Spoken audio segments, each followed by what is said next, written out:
നമസ്കാരം, VCV ന്യൂസിലേക്ക് സ്വാഗതം. പ്രധാന വാർത്തകളിലേക്ക്. വടക്കാഞ്ചേരി ഗവൺമെന്റ് ബോയ്സ് ഹൈസ്കൂളിന്റെ 150-ാം വാർഷികത്തിന് മുന്നോടിയായി സ്കൂളിൽ പൂർവ്വ വിദ്യാർത്ഥി സംഗമം സംഘടിപ്പിച്ചു. സ്കൂളിലെ പൂർവ്വ വിദ്യാർത്ഥിയും വടക്കാഞ്ചേരി MLA-യുമായ സേവ്യർ ചിറ്റലപ്പള്ളി യോഗം ഉദ്ഘാടനം ചെയ്തു. സ്കൂളിന്റെ പുരോഗമനത്തിന് പൂർവ്വ വിദ്യാർത്ഥികൾ ഒറ്റക്കെട്ടായി പ്രവർത്തിക്കണമെന്നും 150-ാം വാർഷികാഘോഷം വൻ വിജയമാക്കണമെന്നും അദ്ദേഹം ഉദ്ഘാടന പ്രസംഗത്തിൽ പറഞ്ഞു.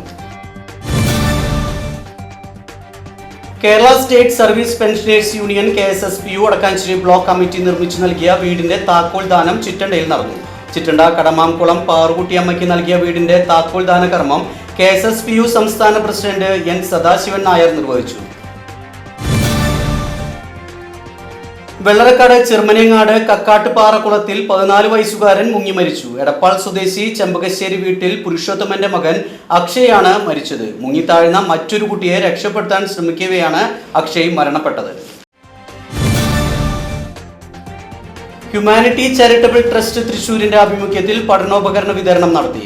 വടക്കാഞ്ചേരി ജയശ്രീ മിനി ഹാളിൽ വെച്ച് നടന്ന പഠനോപകരണ വിതരണം വടക്കാഞ്ചേരി നഗരസഭ വൈസ് ചെയർപേഴ്സൺ ഷീല മോഹൻ ഉദ്ഘാടനം ചെയ്തു.